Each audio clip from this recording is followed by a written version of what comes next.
Hello, good morning everyone in Canada and America. Good evening everyone in India. Hope you can hear me. If you can hear me, please type yes in your chat box. Welcome to all. Yes, thank you, Vasudhaji. Thank you so much. Thank you. I hope everybody is doing fine. Everybody is safe. Your family and friends are doing good. Namaste, Vasudhaji. Namaste. Good evening, Leena ji. I hope everybody's family is doing wonderful. Thank you. Thank you. It's 8:55 here in Canada. We will wait for 5 more minutes before we begin the session. I see that there are a few people already online. Archana ji, Dr. Manjari, Leena ji, Madhufai, Meda Shah, Raksha, Rekha Lad, Vasudha ji. We welcome everyone, and we'll begin our session in next 5 minutes. People are still joining, so we'll wait for them.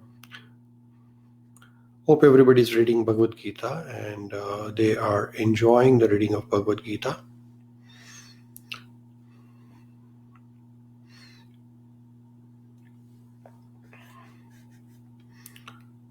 So today we are planning to cover chapter number 14 and 15 if possible, whatever the time frame allows us.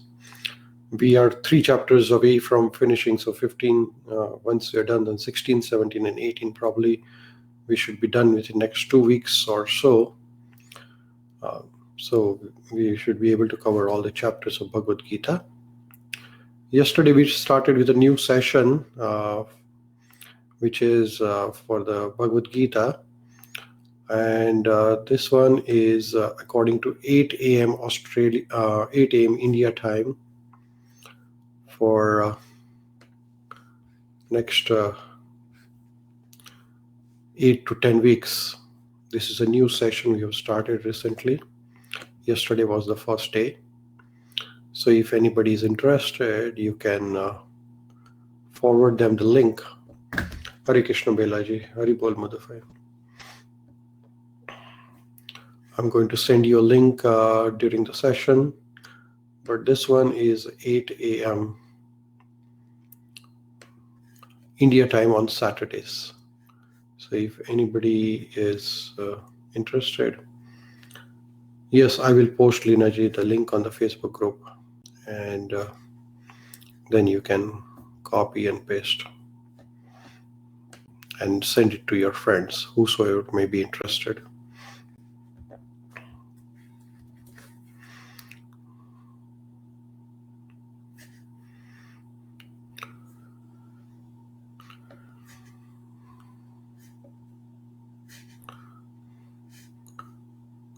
I will also post it on the WhatsApp group also.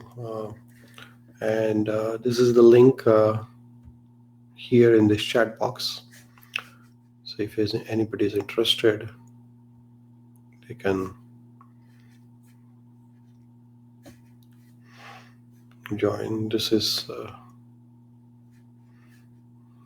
I just posted the link here in the Facebook group, posted the link on the WhatsApp group. So hope all of you can join. I will wait for a couple of minutes more before we begin.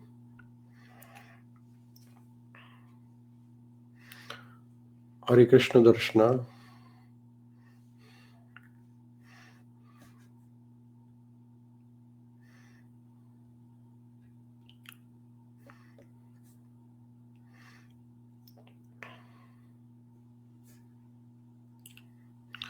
Pranam Archana ji, welcome.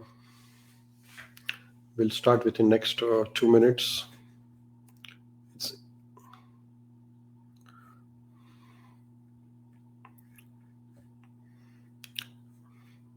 So I welcome everybody who is here. Anand Mahamuni, Archana, Bela, Darshana,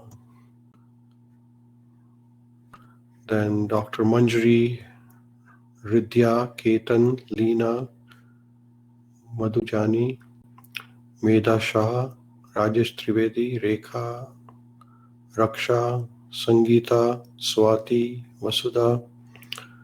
We'll welcome you all as many people are still joining in. Haribol Nikhil, welcome Nikhil. Avinash, welcome, namaste.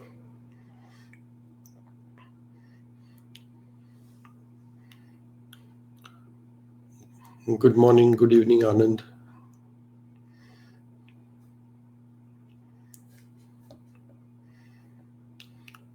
So I think it's 9 o'clock here and it should be 6:30 in India at this time. So we'll begin our session. We will begin with Bhagavad Gita, chapter number 14, and then continue to chapter number 15. Before we begin, we will offer our respects, Mangalacharan mantra, by reciting this prayer on your screen. I request everybody to join in this mantra meditation. Wherever you are, please sit straight, neck in the line with the back. Keep your eyes closed, and with a deep inhalation, and when we exhale, just chant Om, then Namo Bhagavate Vasudevaya. We will all recite 3 times together. Om Namo Bhagavate Vasudevaya. Om Namo Bhagavate Vasudevaya. Om Namo Bhagavate Vasudevaya.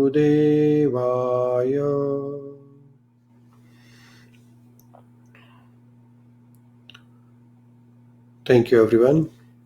I welcome everyone who just joined, and we'll begin with our today's session of Bhagavad Gita. Hope everybody can hear me. If there is any technical difficulties, please type in your chat box, and we will try to correct it. Can you all hear me? Is the sound clear? Thank you so much.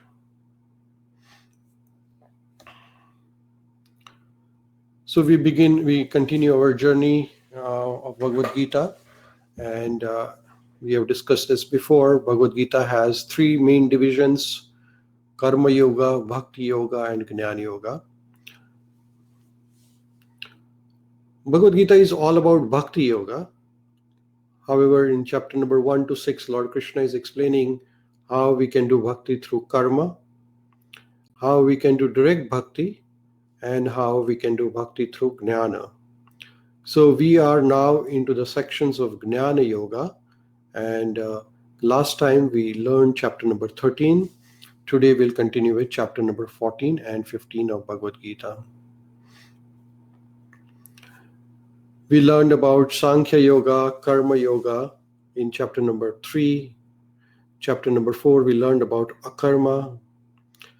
Chapter number 5, we talked about Nishkam Karma Yoga. We talked about Dhyana Yoga in chapter number 6. Then we learned about Jnana Vijnana Yoga, which is chapter number 7, all pervasive nature of Krishna. 8, we learned about how to remember Krishna at the time of death. Chapter number 9 was direct about Bhakti Yoga. 10, we learned about Vibhuti Yoga, where we learned about various opulences of Lord Krishna. 11 and 12, we talked about 11, we talked about universal form of Krishna, and 12, we talked about Bhakti Yoga. In chapter number 13, we learned last time about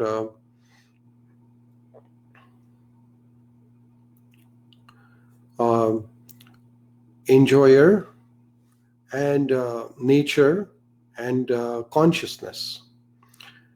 And where Lord Krishna says in Bhagavad Gita, in chapter number 13, he says, Idam shariram kaunteya kshetram iti abhidhiyate etad yo veti tam prabhu etam yo veti tam prabhu kshetragna iti tadvidaha.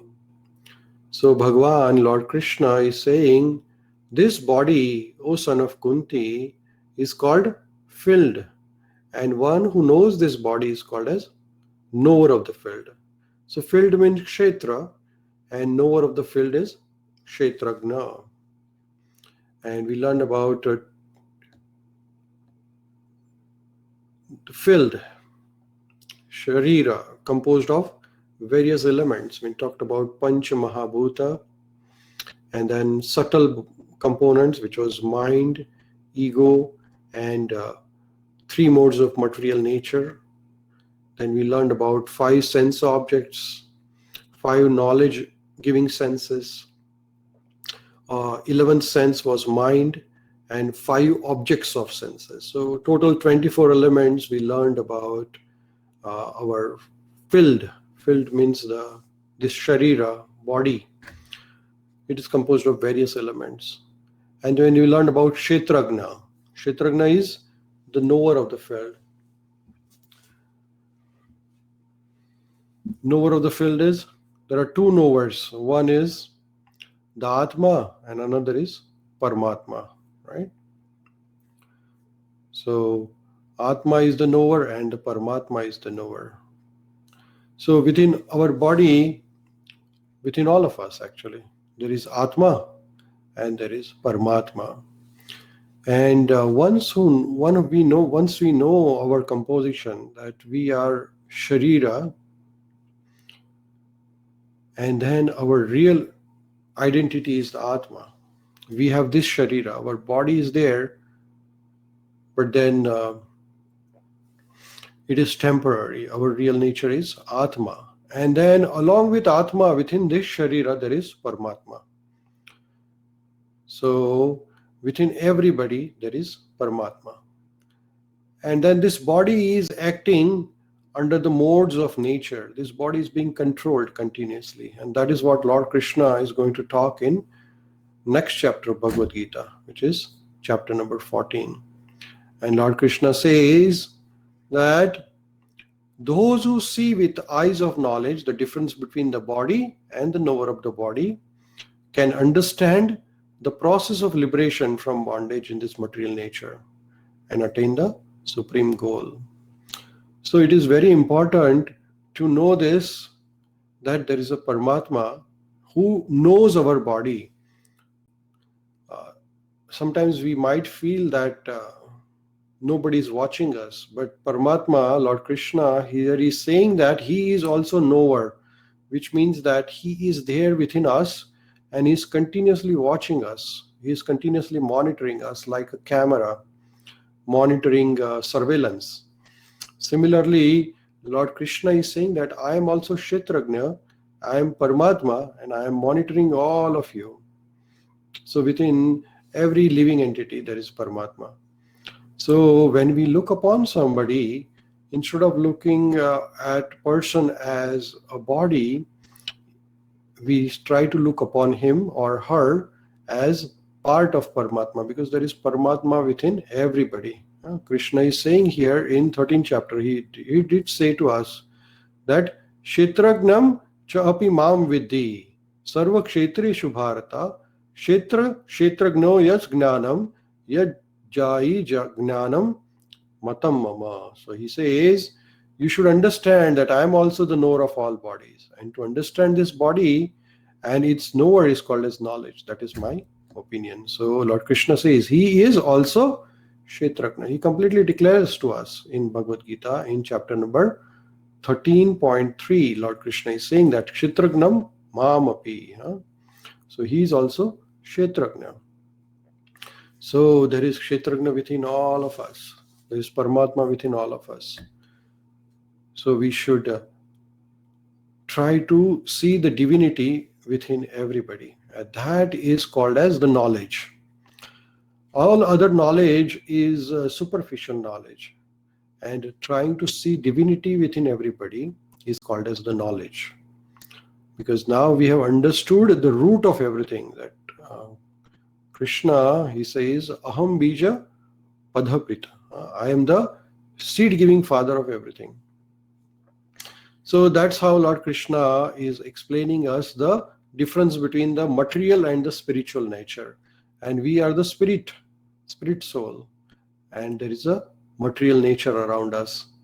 So with that, we will begin with chapter number 14, which is for today's topic. And I want to welcome everyone who just joined.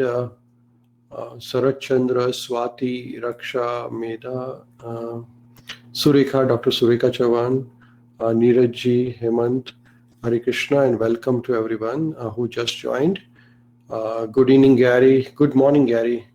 Good morning. Welcome. I'm really happy to see you all. Helen, good morning. Good morning, Helen, to you. So let's begin with chapter number 14, which is called as Three Modes of Material Nature. Now, as we were learning about the subtle elements, one of the subtle elements was three modes of nature. And this is very important for us to understand, because there is an energy around us which is controlling us. And we don't know that that energy is controlling us. So once we know about this energy, who is controlling us, we can try to be free from this energy. So that is called as the modes of material nature.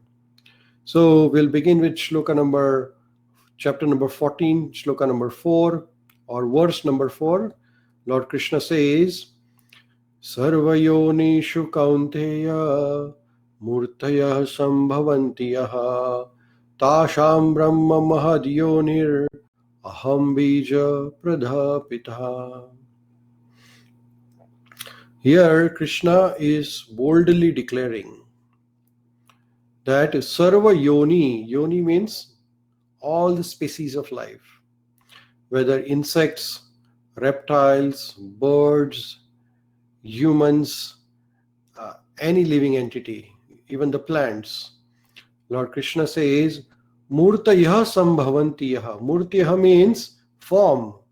So all these forms of different living entities is possible. Tasham Brahma Mahadyonir Aham Bija Pradapita. So he says Aham. Aham means I. Bija means the seed.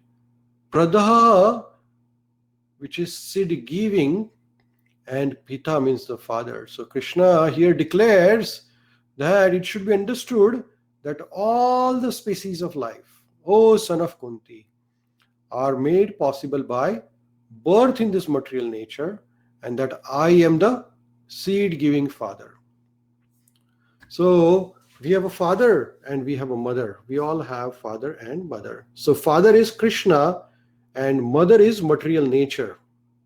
Here Lord Krishna says material nature.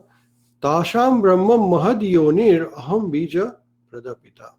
So Lord Krishna is the father, and the material nature which gives us all these facilities, 24 elements, material elements, which we talked about, they are given to us by material nature. So material nature is our mother, and Krishna is the seed-giving father. Now Krishna is saying that further, next shloka, he says, there are three modes of material nature. Now this material nature we are trying to understand today. So we learned about Atma, we learned about Paramatma, we learned about karma. Now we are talking about nature. What is this nature? Nature generally we think of as mountains, trees, lakes, and all these natural elements we consider as a nature. However, Lord Krishna now in detail explains the qualities of the nature around us. So what is the composition of this nature? So Lord Krishna is saying in chapter number 14, text number 5, he says this nature is composed of Sattvam Rajas Tamas iti Guna Prakriti Sambhava. So Prakriti is a Sanskrit word which is for nature. So everything around us is nature. This is called as material nature, and we are the spiritual nature, spirit souls. Now this material nature around us has three qualities. And what are these three qualities of material nature? So in this picture, you can see that there are three personalities or three controllers at the top, and then there are two human beings at the bottom, and there are strings coming out of those three personalities who are, the strings are attached to the human or spiritual nature or the living entities. So Lord Krishna is saying that material nature consists of three modes: goodness, passion, and ignorance. So goodness in Sanskrit is called as sattva. Passion in the Sanskrit is called as raja, and ignorance in Sanskrit is called as tamaha guna. And we are going to learn more about it. So Lord Krishna is saying sattva rajas tama iti. So here sattva is goodness, raja means passion, and tama means ignorance. So these are the three material modes of nature, and when the eternal living entity comes in contact with the nature, it becomes conditioned by these three modes. So suppose we come in contact with fire, then our body catches fire. So our body becomes the fire. Suppose we come in contact with the electricity, and if we touch the electricity, our body becomes electricity, and anybody who touches us gets the shock of that electricity. So we become what we come in contact with. So here Lord Krishna is saying that the three modes of material nature, which is goodness, passion, and ignorance, these are the three qualities, and whatever the quality we come in contact with, we become like that. So this is very important, because this is the nature around us is making us who we are and what we want to become. It's the qualities of nature which changes us continuously from one type of person to another type of person to another type of person. And this is as if somebody is controlling you constantly and trying to change you constantly. And what is that we are going to learn today? So Krishna is saying that material consists of three modes of nature: goodness, passion, and ignorance, which is sattva, raja, and tama. And when eternal living entity comes in contact with this nature, he becomes conditioned by that particular nature. So we will learn in detail about sattva guna, which is mode of goodness, rajo guna, which is mode of passion, and tamo guna, which is the mode of ignorance. So sattva guna, rajo guna, and tamo guna, these are the three modes which are constantly controlling us somehow or other, and they are impacting us. There is continuously nature around us. One cannot live without nature. When we are in the house, there is a nature or a prakriti acting upon us. When we go outside in the external environment, either at workplace or at a social function, this material nature is constantly around us. And this material nature is impacting our life. And that is what Lord Krishna is talking about in this chapter of Bhagavad Gita.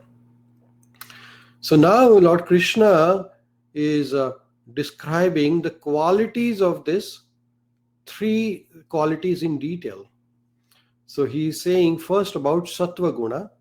He is saying in chapter number 14, verse 6, he says, Tatra Sattvam Nirmalatvat Prakasham Anhamayam Sukha Sangena Baddhanti Jnana Sangena Chanagha.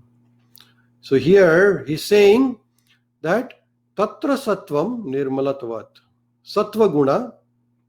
So here Lord Krishna is describing the quality of Sattva Guna or mode of goodness.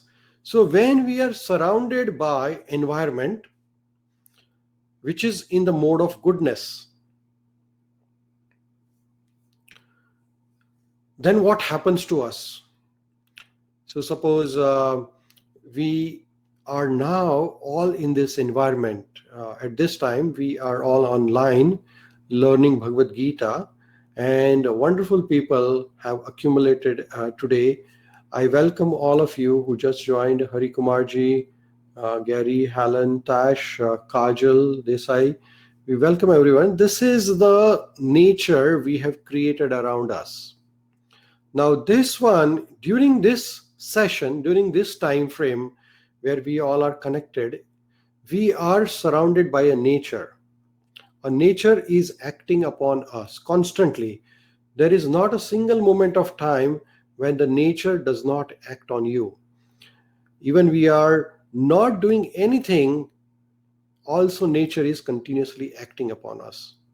So here the quality of Sattva Guna is expressed by Lord Krishna. He says, O sinless one, the mode of goodness, being purer than others, is illuminating, and it frees one from all the sinful reaction. Those situated in the mode of goodness becomes conditioned by sense of happiness and knowledge. So at this time, we are all in a mode. We are surrounded by a Prakriti, which has a quality. What is this quality? We are not doing any sin at this time. So we are at this time Tatra Sattvam Nirmalatvat. So all of us are at this time in the mode of goodness. Why? Because the quality of mode of goodness is that it is pure, there is no sin. It is illuminating, which means that it gives us knowledge and it gives you a sense of happiness. Right? So are you all feeling the same what I am feeling? We are in the mode of goodness, where we are not doing any sinful activity. We are not committing any illegal activities. We are in sense of happiness, which is subtle happiness. It is not the happiness which you derive by gaining some material gains, but we all are at this time in a happy mood, and we all are getting knowledge. All of you agree? I think everybody's agreeing with me, right? So now at this time, we are under the control of a nature, Prakriti, and this Prakriti is in the mode of goodness. So we are feeling blessed at this time that what a wonderful knowledge of Bhagavad Gita it is, that we are getting benefit out of it, right? So that is called as mode of goodness. So what are the qualities? Or when we are under the mode of goodness, when we are controlled by the Prakriti, which is in the Sattva Guna, we become pure.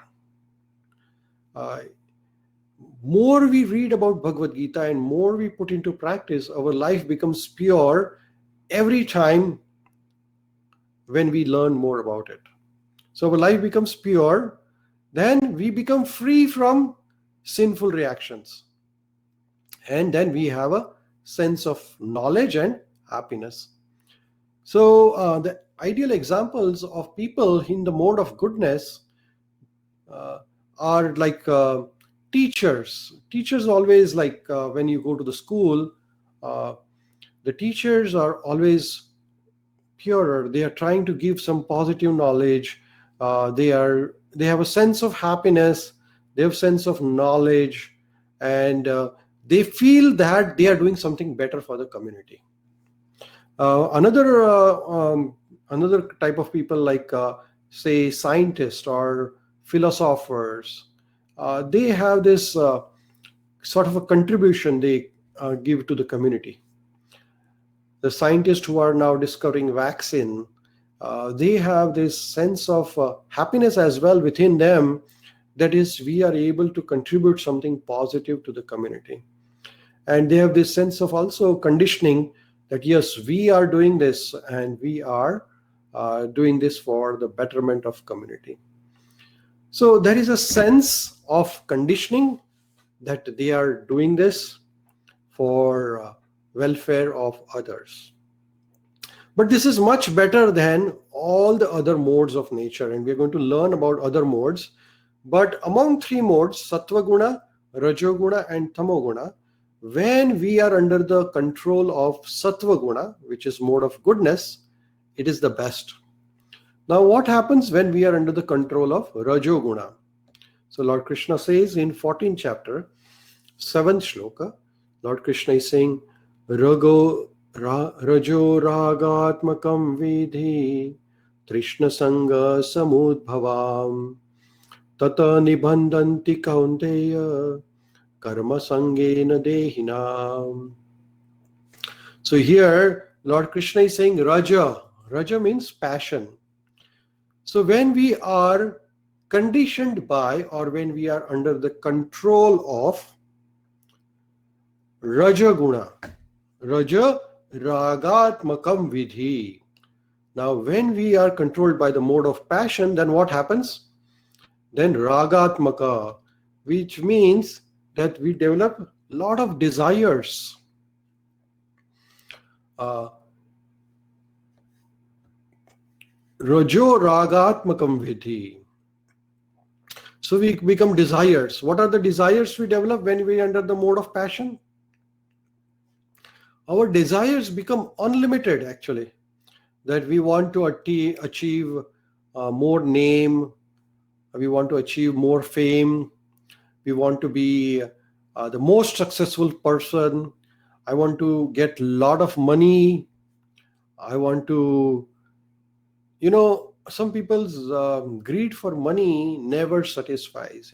They keep on desiring for more and more and more and more and more. That is the mode of passion or Rajoguna. So what are the qualities when we are under the mode of Rajoguna? So Lord Krishna is saying, those in the mode of passion, they're born of unlimited desires and longings. Because of this, the embodying living entity is bound to material fruitive actions. Tata nibandhanti kaunteya karma sangena dehinam. So here, the people under the mode of passion, they have unlimited desires, unlimited longings. If you're making $5, then the person under the mode of passion thinks, oh, I should have $10, $20, $100, $1,000, and then $1 million, and then unlimited desires. Because now you are in the mode of passion. When you are in the mode of goodness, you are satisfied, you are blissful, you are content that yes, whatever I have earned according to my ability, I am happy with it. I don't want to be too much greedy about it. What happens when you have a lot of desires or unlimited desires? Then you have to chase those desires. Then you have to keep on working hard and hard and hard and hard. Working hard is not bad, but working like a donkey is bad, So when you work like donkey for money, name, fame, lust, greed, then you take away entire life. Actually, our life is very limited. Everybody has been given a limited quota of life. Somebody might have been given 100 years, somebody might have given 50 years, somebody might have a quota of 25 years. But our clock is counted. Its clock is ticking every second.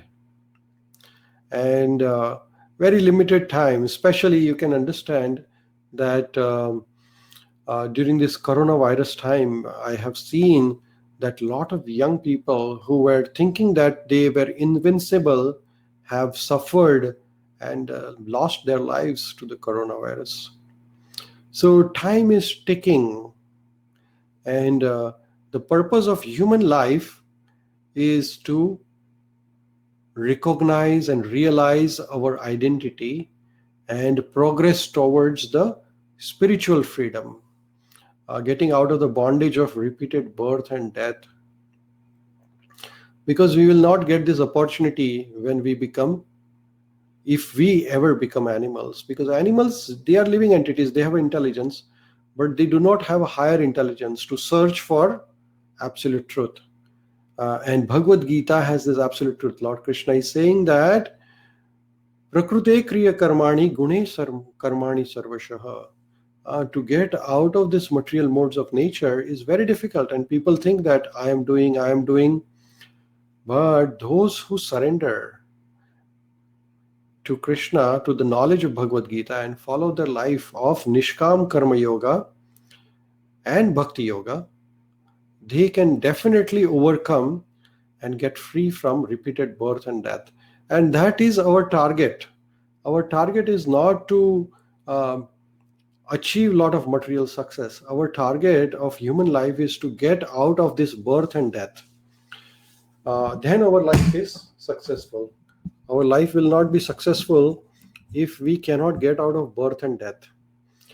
If we find a device to make more money, that is not the knowledge of Bhagavad Gita. Bhagavad Gita doesn't teach us how to be materially prosperous. Bhagavad Gita teaches us how to get out of this material entanglement and be free from repeated cycle of birth and death. And that is our ultimate aim of learning Bhagavad Gita. So Lord Krishna is saying that if you know that mode of passion is controlling you, when you feel like, oh, I should have more money, I should have more name, I should have more disciples, I should have more followers, at that time you start feeling that is the time when mode of passion is controlling you. And when we are under the mode of passion, then we are likely to commit sinful activity. Because the more the greed you have, and if the greed cannot be satisfied, then people commit sinful activity. For money, people do corruption. For greed of eating, people take away others' possessions. So that is the result of mode of passion. Then Lord Krishna explains about mode of ignorance, tamaguna. Tamastva jnanayam vidhi mohanam sarvadehinam pramadalasya nidrabhes tannibandhanti bharata. So here tama is the mode of ignorance. So when we are controlled by tamaguna or mode of ignorance, then what happens to us? So we talked about sattva guna, goodness. We talked about passion, which is rajaguna. And now we are talking about third nature of material nature, third quality of material nature, which is the tamoguna. So when we are under the control of tamoguna, then what happens? Tamastva agnanam jam vidhi. Agnana means ignorance. So what happens when we are under the ignorance? Mohanam sarvadehinam. So pramadasya nidrabes tannibandhanti bharata. Pramad means lazy.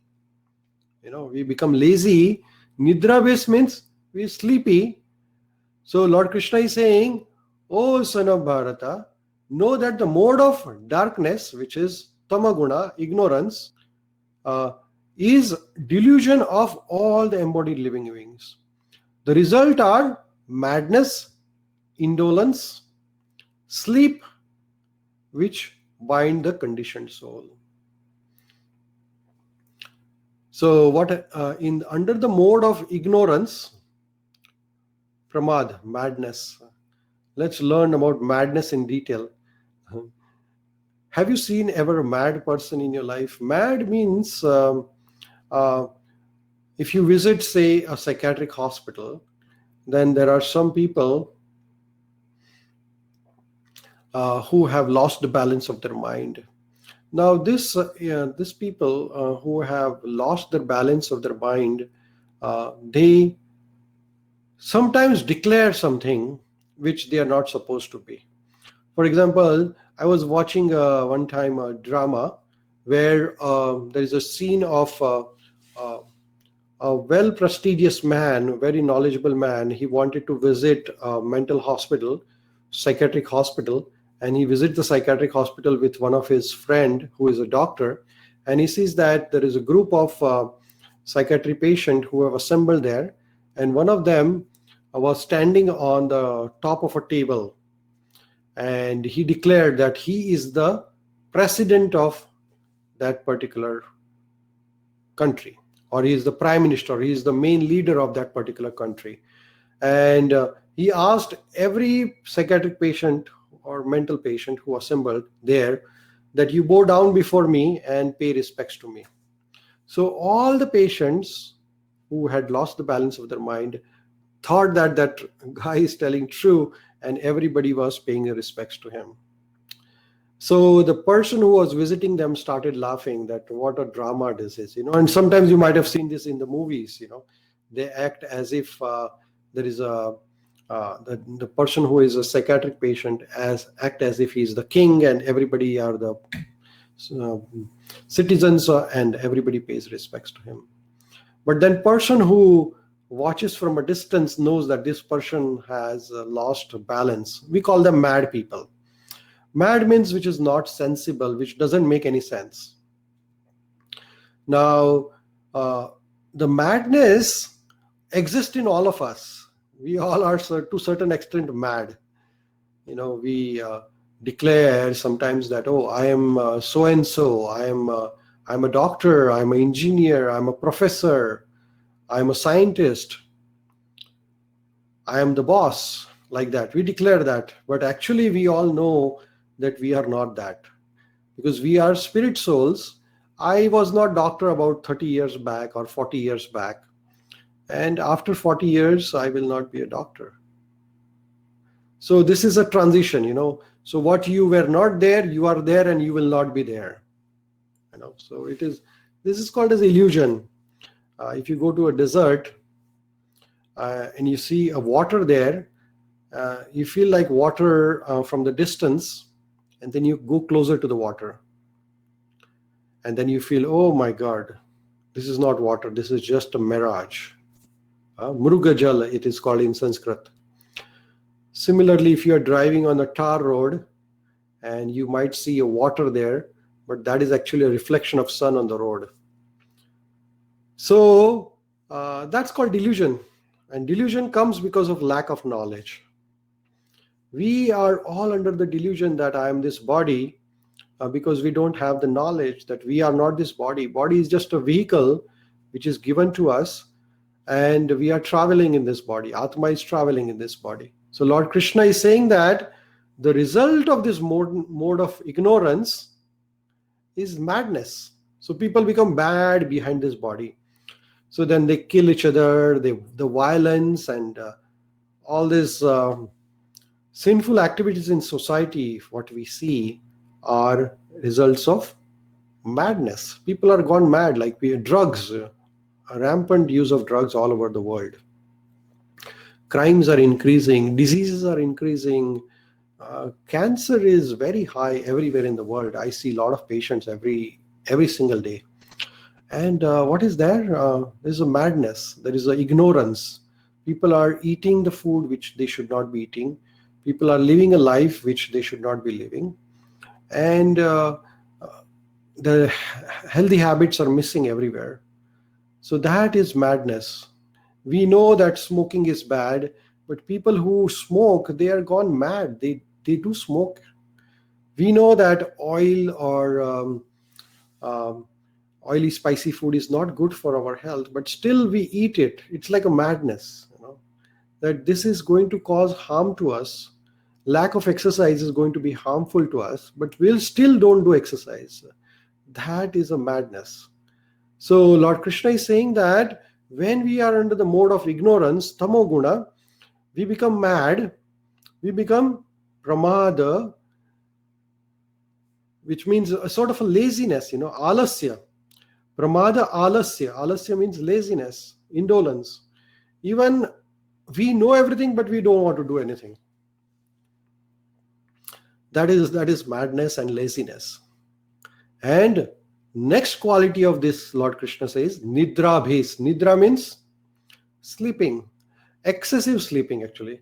So Lord Krishna says, when you are under the mode of tamoguna or ignorance, you feel very lazy and you feel like sleepy. Some people sleep, I have seen, for 12 hours, 14 hours. Nowadays, young people, a lot of young students I have seen, though they sleep at 3 o'clock, 4 o'clock in the night. And then they will get up at 2 o'clock or 3 o'clock in the afternoon. I just don't understand how they live their life, but that is how the people are living at this time on the planet. I mean, what a waste of life. Sleeping for 12 hours, 14 hours, 16 hours. Actually, our human life, if we count, 24 hours we have been given by God for everybody of us. Everybody has 24 hours. And if average, we sleep 8 hours a day. Right? So 1/3 of the time of 24 hours we are sleeping, which is 6 to 8 hours is required time for sleeping. Naturally, physiologically, it is required. Minimum is 6, maximum is 8, depending upon your work level. Our sleep can be in between 6 to 8 hours. Anything more than 8 hours is too much. It is not required actually. But people don't understand that excessive sleep is associated with heart disease. It is associated with obesity, and it is associated with the mental disorders. And lack of sleep is also associated with heart disease. So less than 6 hours is also associated with anxiety, heart disease, and psychiatric disorders. So when we are under the mode of ignorance, we lose our life. Suppose our life is, say, 100 years, and if average we are sleeping 8 hours, then 1/3 of the life, which is about 35 years of our life, we are just sleeping actually. 35 years of life, if we live up to 100 years. Now imagine current life is, say, 60, current lifespan is, say, 70 years, 75 years. Some places is less, but 75 years, out of that 1/3 of the life, almost 25, 27 years we are sleeping. Because we sleep minimum 8 hours, which is 1/3 of the daytime. So 25 years of 75 years gone in sleeping. 8 hours we work every day. We all have to go to work. Without working, we can't survive. So 8 hours a day we work.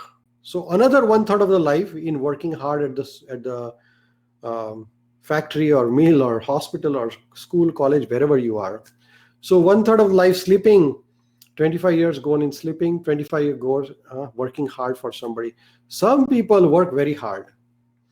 They work for 10 hours, 12 hours, 16 hours. Then the more life is gone in working hard.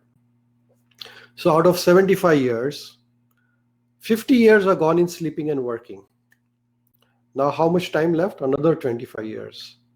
In that, every day, so out of 24 hours, 8 hours in working, 8 hours in sleeping, 16 hours gone, only 8 hours left. In that, we have to take a shower, cook food, eat, travel to work. Sometimes we have some social programs to attend.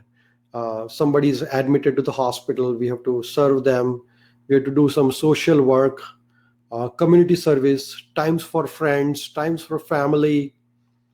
So that 8 hours remaining are gone. So 25 years gone in all those miscellaneous work. So how much time you left with? 0 time left, right? And so you don't have any time for yourself. You don't have time for spiritual development.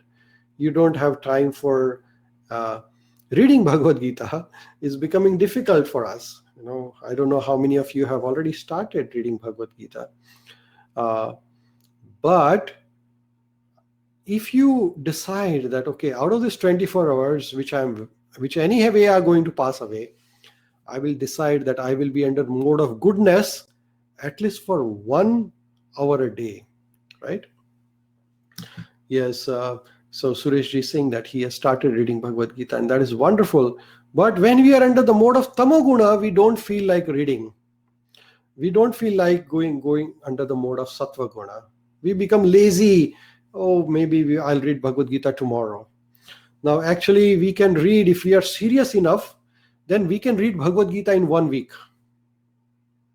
right? However, we always think postponing, let me do it tomorrow. I have enough time. I will do it 1 sloka a day or 2 sloka a day or 1 chapter a day. And this way we slowly become lazy. And then one day becomes where we decide, oh, enough is enough. I have read Bhagavad Gita enough time. I don't want to read Bhagavad Gita.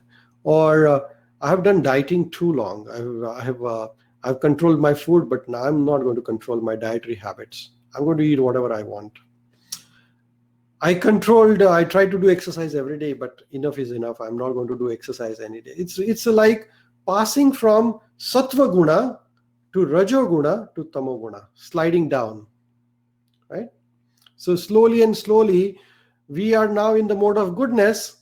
After a while, you will pass from goodness into ignorance, going via mode of passion. So Lord Krishna is explaining that tamastva ajnana yam vidhi. So when you are in the mode of ignorance, you are under the ignorance, then you become mad, you become lazy, you become sleepy. And what can we say, right? So now I see there is a question how to come out of tamoguna. And we are going to talk about this in detail. So I'm just describing about guna. What are the effects? Once we know the effects, then we know how to overcome. So if you constantly watch yourself, maybe you can keep a diary also. What you did since morning to evening. And say morning you got up, as soon as you got up, what did you do first thing? So some people, as soon as they get up, they check their phones. And they check the WhatsApp message or Facebook message or whatever they want to check. Emails, newspapers. Or some people, as soon as they get up, they will do prayers. Or some people who after getting up early in the morning, it's morning routine, right? They will become fresh, do exercise, yoga, meditation. So 3 different types of morning routines, right? One is some people get up, but they keep on sleeping. They don't want to get up even. And they want bed tea, bed breakfast, everything in the bed. Some people get up, they take a shower, become ready, do yoga, meditation, prayers, read Bhagavad Gita. That's another routine. And some people, they wake up and watch the newspaper or magazine or WhatsApp, Facebook, whatever they have to do, they do that. So one is in the mode of goodness, one is in the mode of passion, one is in the mode of ignorance. Sattva guna, rajoguna, and tamoguna. So if you keep a diary, what you are doing since morning to evening, you can figure out how many hours in a day you are in the mode of goodness, how many hours a day you are in the mode of passion, and how many hours of the day you are in the mode of ignorance, right? So that you can definitely evaluate. Once we evaluate, then we can understand how we can overcome it. And that Lord Krishna is going to tell us in Bhagavad Gita. So mode of goodness, mode of passion, mode of ignorance. Here in the picture, it is depicted very nicely. That little girl is going in the nature, looking after the flowers, getting out early in the morning for a walk. Sattva guna. Passion, most of passionate activities are working hard for material gains.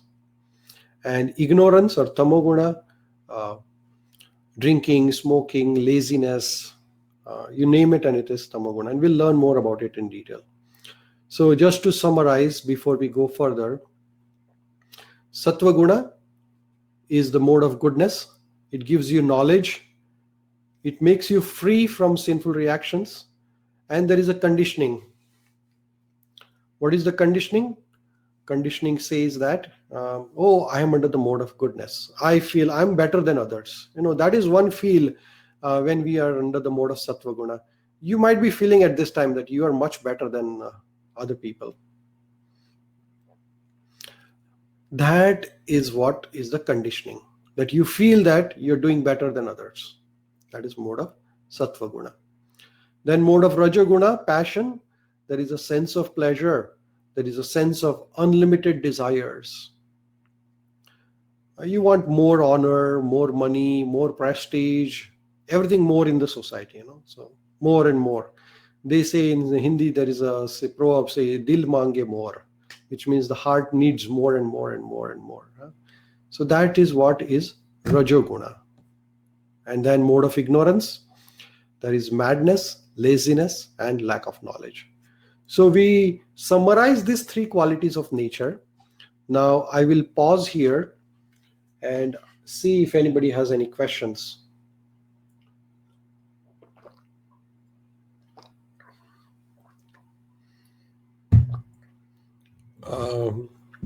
Neeraj has a question here.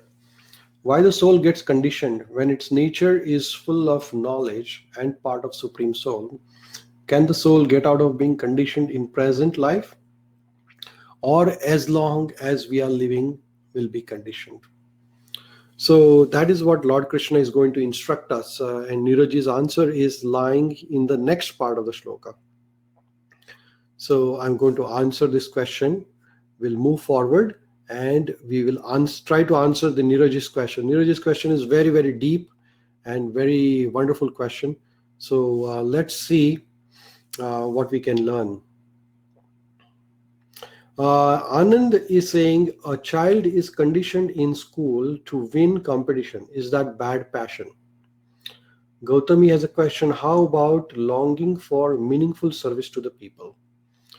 So 90% of the population is in the mode of passion. Some of them transfer from passion to ignorance, which is Rajoguna to Tamoguna. And some of us transfer from Rajoguna to Sattva-guna. But most of the people on the planet, they always want more sense pleasure. They always want more material happiness. They always want prestige, power in the society. And that is what we are trained since our childhood. Parents want us to be successful materially. They want you to be a doctor or engineer or whatever the professional to be materially successful. Society wants us to be materially successful, and there is nothing bad in it. I'm not criticizing it. This is what it is, right? And since our childhood, we are surrounded by the predominant nature around us is passion. When we see billboards or hoarding signs, they all are marketing or advertisement is a sort of promotion for mode of passion. And passion is a quality which is there inherent in the nature. So Shilaji is saying that is passion not required for survival? And passion is good or bad? Hemant has a question. So what I'm saying here is that passion is 90% of the people are in the mode of passion. Now, the advantage of being passion is that when the passion is used for good cause, that becomes Sattva Guna. And when the passion is used for bad reason, it becomes Tamo Guna. So if you have a passion to serve people, to serve society, that is Sattva Guna. Like I have a passion to learn Bhagavad Gita and teach Bhagavad Gita. So now I'm using the passion to go towards the Sattva Guna. So we are always in the middle platform. Everybody starts with the middle platform, which is Rajoguna. Nobody is born in a surrounding where there is a constant tamoguna. Few people are born like that, but most of us, 90% of the population, is surrounded by mode of passion, sense of achievement. However, when we use the mode of passion to welfare, that becomes sattva guna. And when we use the mode of passion for selfishness, then that transmits from rajoguna to tamoguna. So I hope everybody is with me on this point. Do you all agree with me? If you agree, just type yes. So passion is neither bad nor good. It is the path towards going sattva guna or tamoguna. Yes, the point is clear, right? Absolutely. Thank you so much. Thank you, everybody. So we have a choice. We have a choice whether we want to go from passion to goodness or passion to ignorance. And we all are in the mode of passion at this time. We all want to be materially happy. We want to have a lot of money. We all want to be materially successful. We all want more status. We all want honor in the society, prestige in the society. Who doesn't want it? Everybody wants it. However, when we want the same for happiness of wellness of others. Neeraj has a question. Desires appear like waves in our mind, and this mind manipulates those desires like anything to act on it. It can make it look like sattvic by generating more supportive thoughts. So how to figure out which desire to act on and which is not? So this is a very important question. Suppose we all are in the mode of passion, and now which is that desire which is not misleading us? He's asking that sometimes our mind tries to convince us that, oh, this is good for everybody, so let me do it. But it may not be like that. So what is that litmus test by which we can say that, yes, this is definitely good for everybody, and this will definitely benefit everybody? So the simple answer for that question of Neeraj is that whatever the decision which we take today, like say we decide to move from rajoguna to sattva guna, and we decide to do particular activity, then I have a litmus test. When I decide to take a call on particular action, I say, will this action make my guru and Krishna happy? If that action will make my guru and Krishna happy, I will do that because that is sattva guna. Anything else is rajo or tamoguna.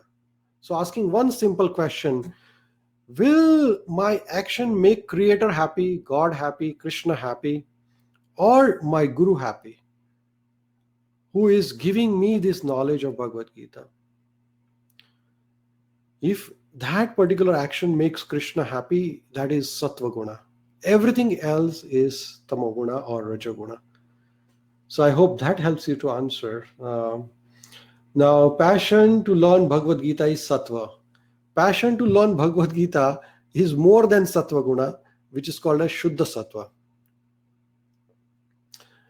And sattva guna, RTG has this question, does sattva guna lead to moksha? Absolutely. Sattva guna is the path for liberation. Only way we can proceed towards the liberation is no sinful activity. And when we are in the sattva guna, we do not do any sinful activity. So anytime we do sinful activity, harmful activity, that is not sattva guna. Sharmila ji has a question. Does it mean it is important to seek a guru? So again, that is a very big topic. But again, if you have a lot of money, I'm just giving an analogy here. If somebody has a lot of money, you are a millionaire, you have a lot of tons of money, and you want to buy shares in the market. I'm giving an analogy so we all can understand. If you have a lot of money, but you cannot buy shares of a company directly from company, you have to go through a broker. Without broker, even though you might be a millionaire, you have to buy the shares from the broker. You have to pay whatever the charges of the broker are. But you cannot buy shares without broker. That's impossible. If you say that you want to own all the shares of the company, you want to buy entire company, the company will not be sell you shares directly. They have to go through the brokerage. There is a method by which you can go through. Similarly, to progress on the spiritual path, you need somebody who can guide you. Without guidance, you might get lost, and that is Guru. Guru is the one who will guide you that this is the way to progress. Otherwise, the whole life will be spent in vain in searching. Why to invent a wheel when somebody already has traveled on the road, right? So that is Guru. So Guru is the one who knows Krishna. Guru is the one who has learned Bhagavad Gita. Guru is the one who is living Bhagavad Gita. Guru is the one who practices Bhagavad Gita in his life. And this person has learned it. So why not to learn from him rather than creating or inventing a wheel by itself? So Guru is required. Veena has a point here. We all follow Rajoguna, but try to good, mostly we can attain moksha. Yeah, so if we go from Rajoguna to Sattva-guna, we have definitely chance of achieving moksha.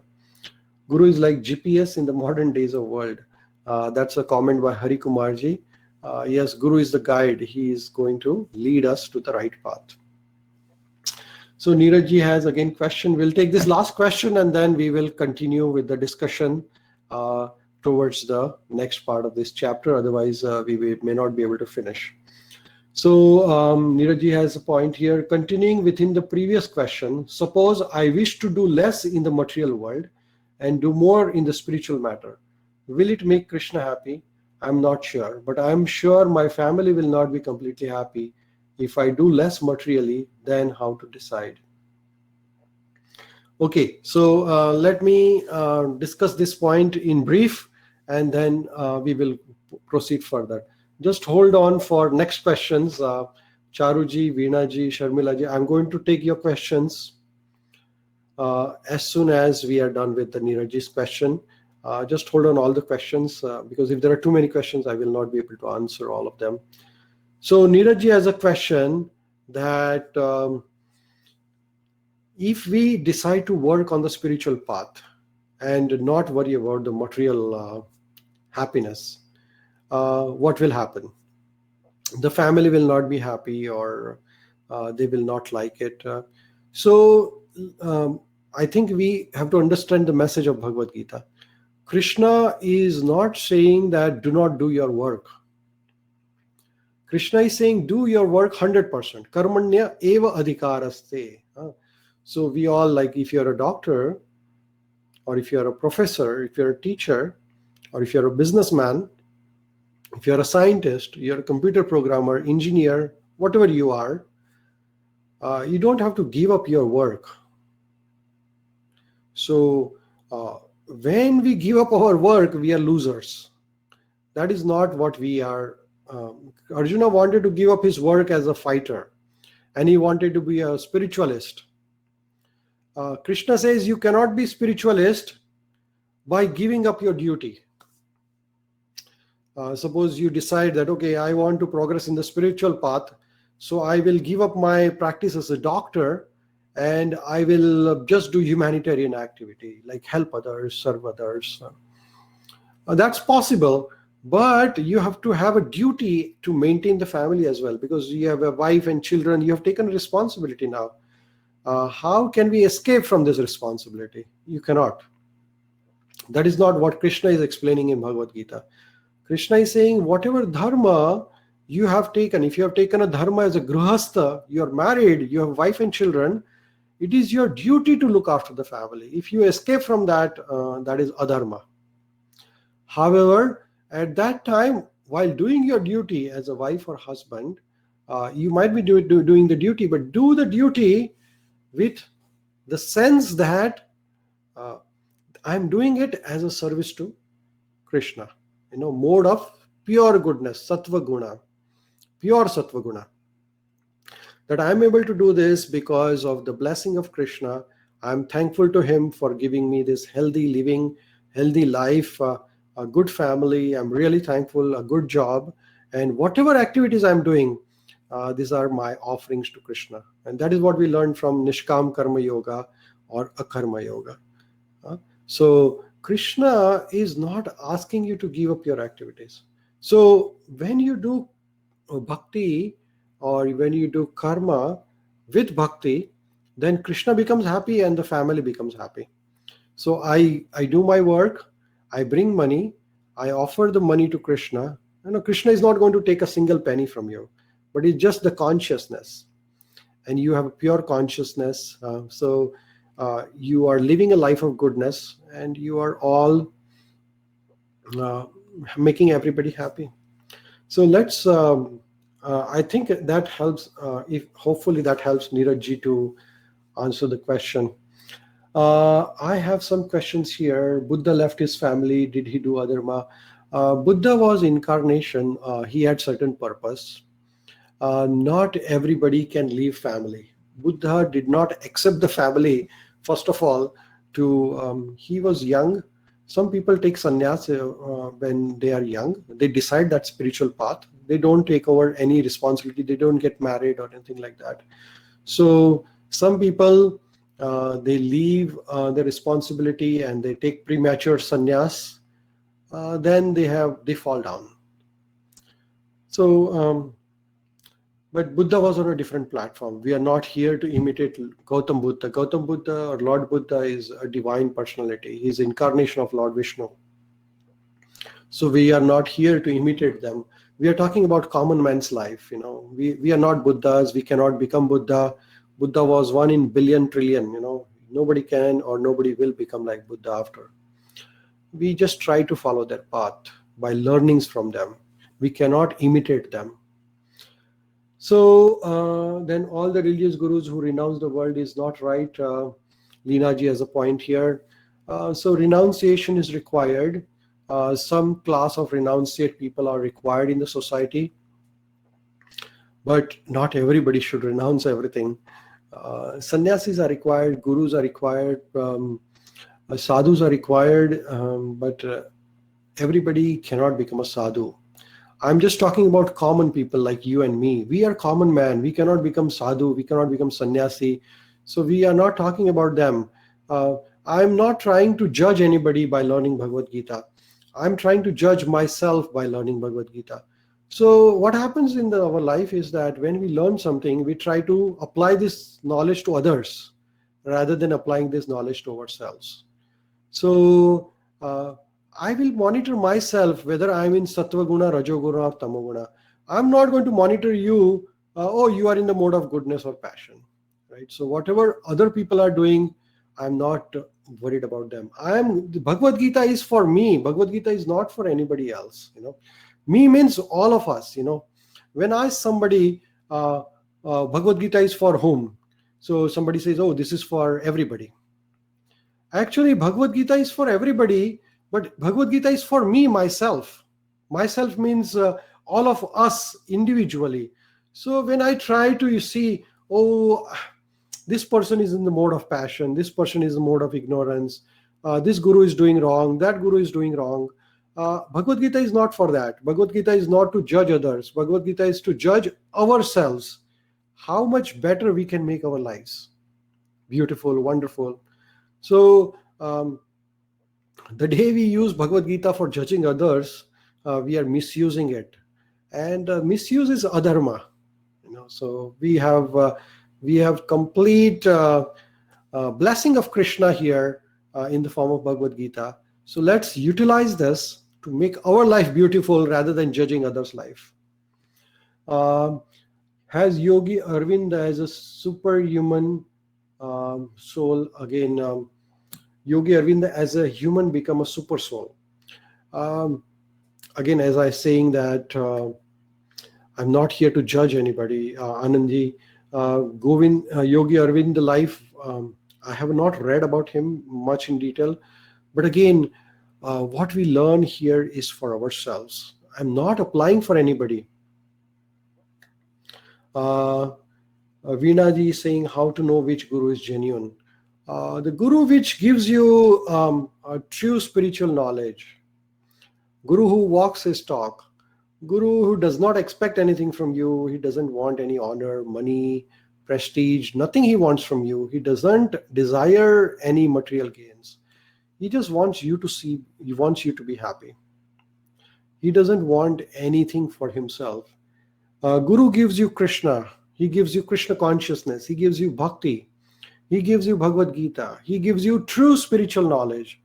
Guru does not make, like there are some gurus who will say, okay, if you do this, your blood pressure will disappear, or your diabetes will disappear, or those are material gurus. The spiritual guru we are talking about is the one who teaches you the path of liberation, the path of getting out of the cycle of birth, disease, old age, and death. Who teaches you, takes you, who makes your this life sublime and the next life also sublime, without expecting any material gains from you. That is the real guru. Otherwise, we have seen a lot of gurus who will take out some magic. They will, from the sky, they will take out some bhasma or some magical things. There are some gurus who have this ability. They have achieved some yogic perfection. There are some gurus who can walk on the water. There are some gurus who can float in the water. If you go to Kumbh Mela, you will find some sannyasis or sadhus standing upside down. So they have different types of siddhis. Siddhis are material. We are talking about spiritual, which means that one who shows you path of freedom, one who shows you the path how to get out of birth and death. That is the real guru. Otherwise, there are a lot of other types of people who can cheat you or mislead you. So with that, let's progress further. Bhagavad Gita, chapter 14. Lord Krishna is explaining about guna. Guna means Rajoguna, Sattva Guna, Tamo Guna. These are the three gunas we are talking now. Now, guna is actually a Sanskrit word, and guna means rope that binds us. So these are the three gunas, Sattva Guna, Rajoguna, and Tamo Guna, which are binding us, which are holding us tightly. And when you are bound with something, you have to get out of it to be free from it. So these three gunas are constantly binding us. There's a picture I just showed you before, that Sattva Guna, Rajoguna, and Tamo Guna, they are like a strings holding us, binding us. And we are bound by these ropes. Now, if you see your life throughout the day, Sattva Guna, Rajoguna, and Tamo Guna, then these gunas are constantly acting upon you. As soon as you get up in the morning, then you have, like say, if you are in the mode of goodness, so you do yoga, meditation, exercise, then you go to work, and then when you at the business, then you want to achieve more and more and more and more and more. So you transform from goodness to passion, and then you come back in the evening, then you eat, then you watch movie or TV show, and then some people go to party, pub, club, whatever they want to go, and then they go to sleep. So that is Tamoguna, right? So Sattva Guna, Rajoguna, and Tamoguna, right? Constantly we are moving from one mode to another. So Lord Krishna is saying that Rajas tamascha vibhuya Sattvam bhavati bharata Raja sattvam tamaschaiva Tama sattvam rajas tatha.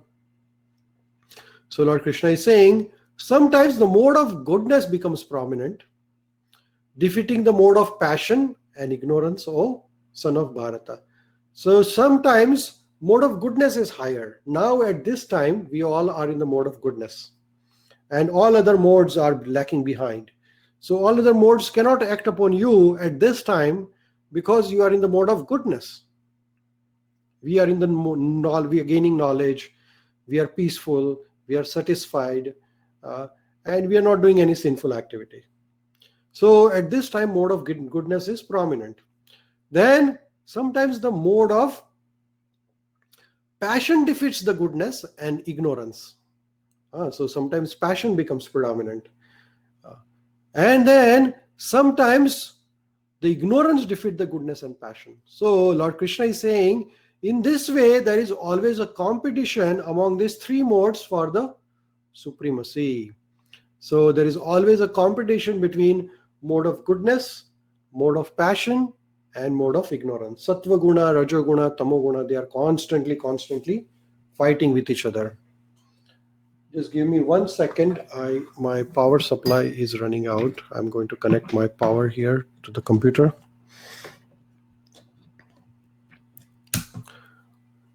So here, Lord Krishna is saying that these three gunas, Sattva guna, Raja guna, and Tamo guna, goodness, passion, and ignorance, they are constantly competing with each other.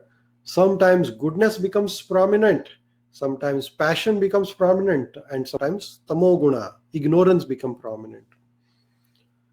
And sometimes there is a mixture of this guna. Sometimes we are in the mode of goodness, but then there is mixed with passion also. If you know, there are three primary colors. One is red, yellow, and I think blue. And when these three colors are combined together, there becomes 64 different colors. Similarly, sometimes Sattva guna is mixed with the Rajo guna. Sometimes Sattva guna is mixed with Tamo guna also. Sometimes sometimes Rajo guna and Sattva guna mixed together. So like that. So sometimes all these three modes, they work together in different proportions. But then sometimes one becomes dominant over the others. So there is a combination of all. For example, if you are helping somebody, or if you are giving a donation or charity, or you're doing a nice work, that is Sattva guna. You are helping somebody. But at the same time, you want recognition. You say, okay, I have donated, like say, a few $100,000 or rupees, and now I want to be recognized in the society by putting my big name or logo there. So now you want recognition. So that is passion. You want to be appreciated by society. So here, Sattva guna mixed with Rajo guna. And if your entire aim is not to help others, but to be recognized completely, then that is predominant of passion. So you can see that there is a competition, there is a different mixture of gunas acting together.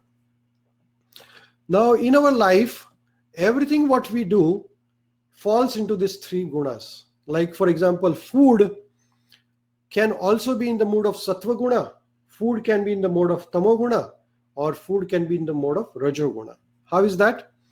So the food, when it is mode of Sattva guna, goodness, then we choose the food which is sweet or juicy or milk products or grains or sugar, fruits, vegetables, basically vegetarian or vegan food. It is in the mode of goodness. Because here this food will give you nutrition, and this food will make you healthy, happy, and you are not harming anybody. You're not killing any animals there. So that's the food in the mode of goodness. Now, sometimes you feel like eating very salty or hot or spicy or oily food. That is in the mode of passion. Now, this you might feel happiness for a while, like if you eat too much oily, or if you eat too much pizza with a lot of cheese and butter on it, you might feel happy. But then this is the one which causes disease at the end. While if you are in the mode of Sattva guna, if you are eating vegetarian, vegan food, most probably you will not get disease because of the food. Actually, food-induced diseases are less common. While if you are eating food in the mode of passion, can induce disease. And then food in the mode of ignorance. If you choose the food which is putrid, decomposed, unclean, like meat. Meat is a decomposed food actually. Meat by itself has no taste. People cannot eat raw meat. They have to add spices on the top of it. So meat is tasteless actually. Meat has no taste. Meat is a decomposed because the animal was killed long time back and then transported here and there. It is putrid, decomposed, stale, unclean, and meat should be avoided at any cost because it involves violence as well. And those who progress on the path of spirituality, if you say I'm a spiritual and at the same time you want to kill animal, it doesn't work together. Food can be mode of goodness, food in mode of passion, food in the mode of ignorance. And you can see that food in the mode of passion and ignorance can cause disease. So when we are eating the food, when I am selecting the food, I'm not going to judge others that, oh, you are eating the food in the mode of ignorance. Again, I'm saying this Gita knowledge is not for judging others. So don't use it for others. We can use it for ourselves. What sort of food I'm using for myself. Whether my food is in the mode of goodness, then I'm in Sattva Guna. Whether my food is in most passion, I'm in Raja Guna. My food is in the mode of ignorance, I'm in Tama Guna. So here you can choose what mode of nature are you in. Most of you have cars. In the car, there is a machine on your dashboard. This machine controls the temperature of the car.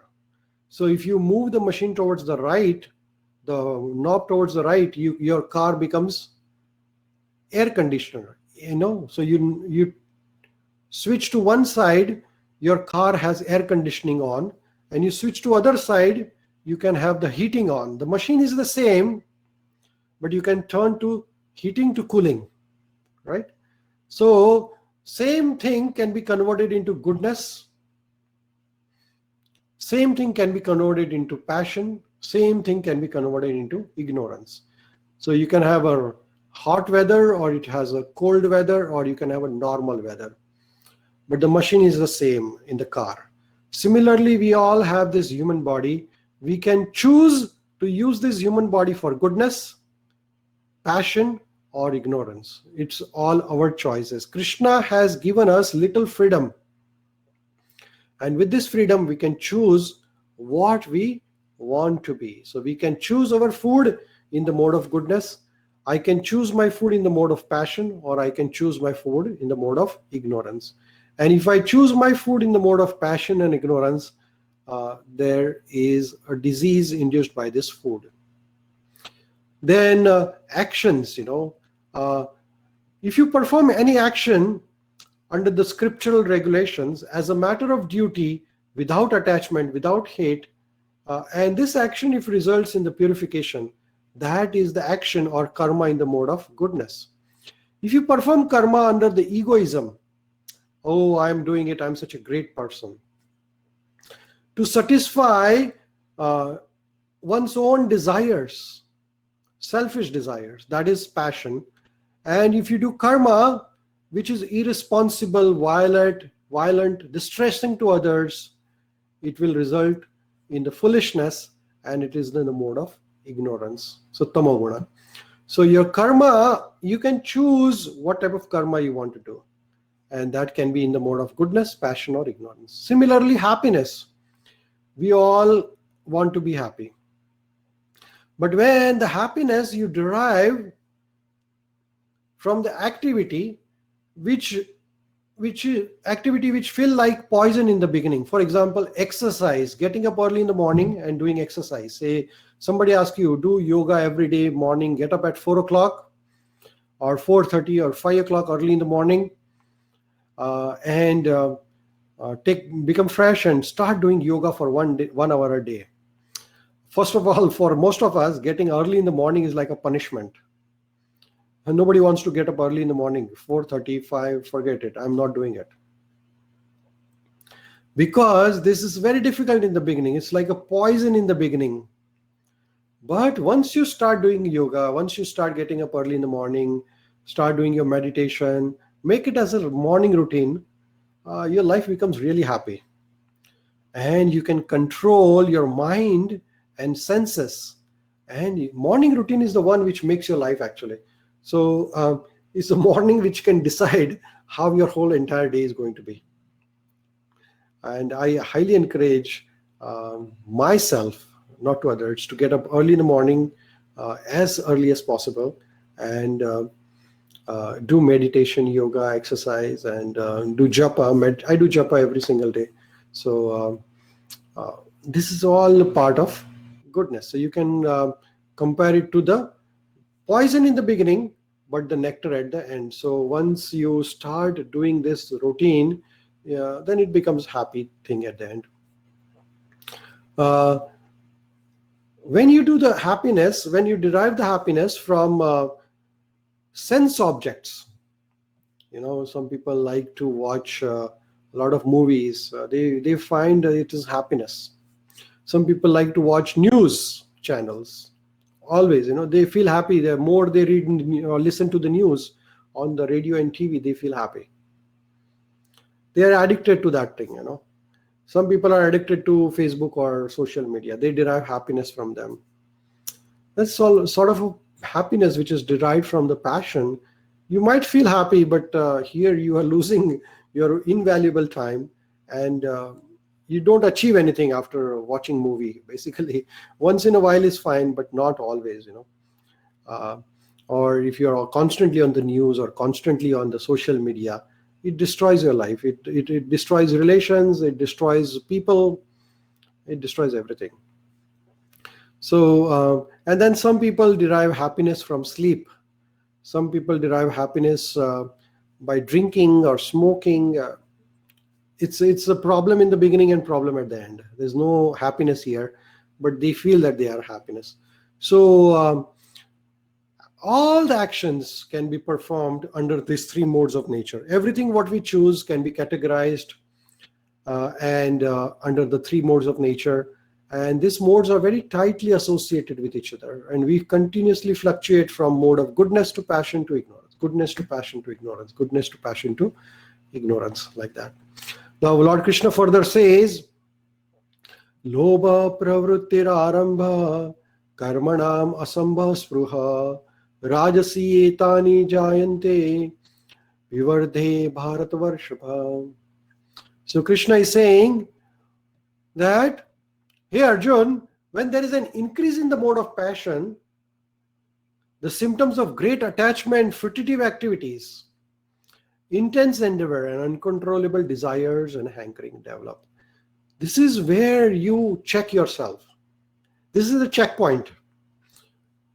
When you have a lobha. Lobha means greed. When you become very greedy, and then you start working very hard for that greed, then you are in the mode of passion. You want more and more and more, and you never get satisfied. So that is where you can decide whether you want to go towards goodness or towards the passion. This is the point of recognition. Then Lord Krishna further says, when one dies in one particular mode, what happens?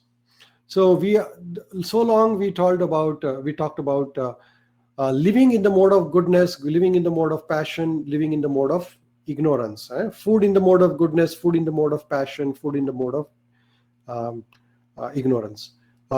Happiness in the mode of goodness, passion, and ignorance. Karmas in the mode of goodness, passion, and ignorance. Now Krishna is saying our death can also be in the mode of goodness, passion, and ignorance. When one dies in the mode of goodness, he attains to the higher planets of great stages. So this planetary system is called as earthly planet, Bhuvar Loka. There is a higher planetary system as well, lower planetary system as well. But basically Lord Krishna is saying that when we give up our life in the mode of goodness, we achieve the higher planetary systems like Brahma Loka, Jana Loka. Rajasi pralayam gatva karma sangashtu jayate tatha praninas tamasi muda yoni shujayate. So when Krishna is saying, when one dies in the mode of passion, he takes birth among those engaged in the fruitive activities. And when one dies in the mode of ignorance, he takes the birth in the animal kingdom. So our death can be in the various modes actually, and we can, yogis can choose how they die, but not regular man. You and me cannot choose how we are going to die actually, because we are common people. We cannot choose how we want to die or what will be my state. Hence, it is recommended that we constantly be in the mode of goodness. Death is uncertain actually. We don't know when I will die. So what I'll do, I'll constantly keep on chanting the mantra. I will constantly keep the company of goodness. So I will associate myself and try to choose the activities which are in the mode of goodness, because if I am in the mode of goodness, I can be liberated. Otherwise, in the mode of passion and ignorance, there is no chance of liberation. So Lord Krishna is saying, Satvasta sanjayate jnanam rajas lobha evacha pramada moha tamaso bhavato jnana evacha.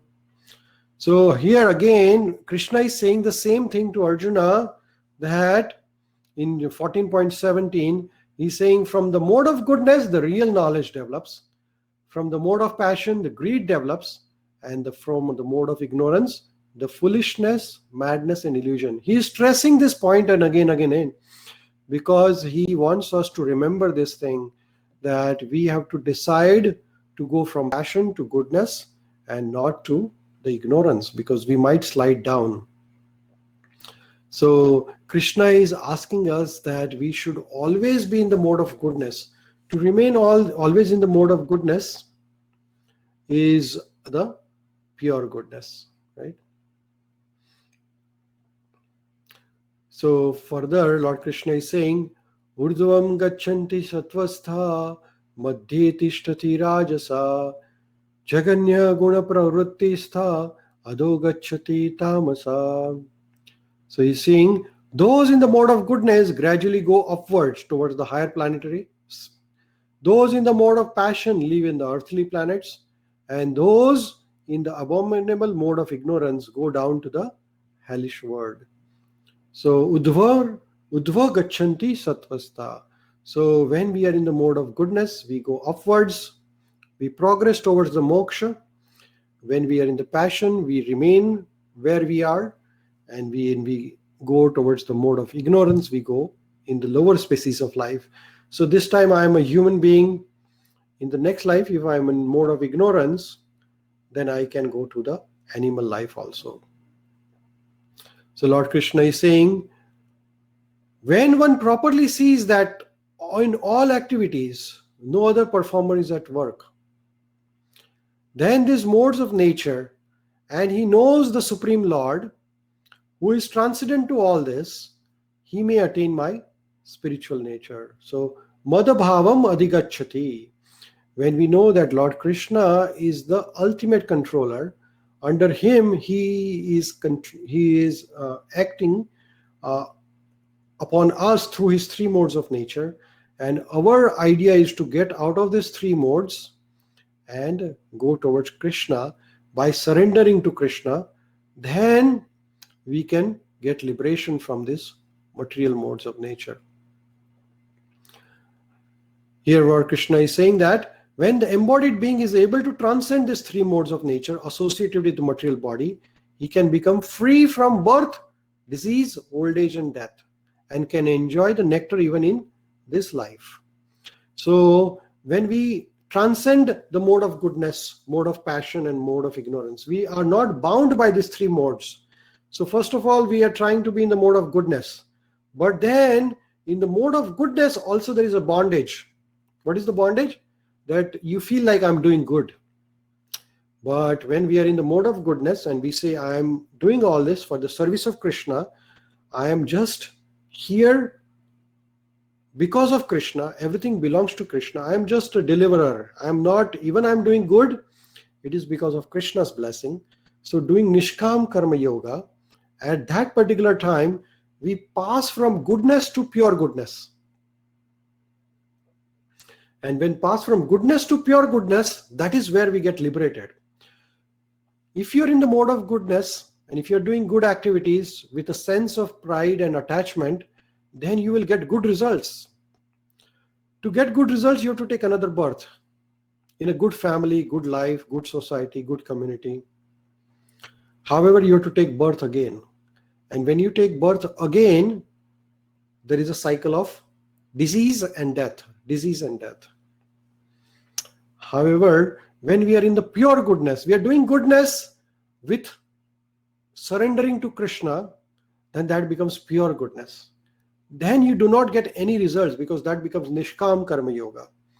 And then when we become pure good, giving all the credit to Krishna, taking no credits on yourself, that is pure goodness. And when you are doing pure goodness, you get liberated from birth, disease, old age, and death. So Krishna is saying that you do pure goodness. Don't do just goodness. Do pure goodness, which means do goodness by understanding that we are able to do this because of the blessing of God. Then we get freedom from even the results of those good activity. If you do punya, you get punya karma. If you do punya karma, you get punya. If you do good activities, you get good results. But here, you don't want even the good results. You are dedicating all results to Krishna. You're saying that I am doing all this for the service of Krishna. That is the bondage, freedom from the bondage. That is how we can get away even from the goodness. So we don't have to worry about coming back on this earth again and again. The idea of the Bhagavad Gita is to get free from the repeated cycle of birth, disease, old age, and death. And that is what Krishna is saying, that understand that these three modes are acting upon you, and these three ropes are binding you. These three ropes are holding you tightly to repeated cycle of birth, disease, old age, and death. So if you want to be free from these three ropes, surrender all the karmas to me, all the activities to me. Then you can become free from all the three gunas. So with that, I will pause here now, and I will take questions here. We are 10:36, so we have 5-10 minutes of questions, and then we'll try to finish our last few shlokas of chapter number 14. Any questions at this time?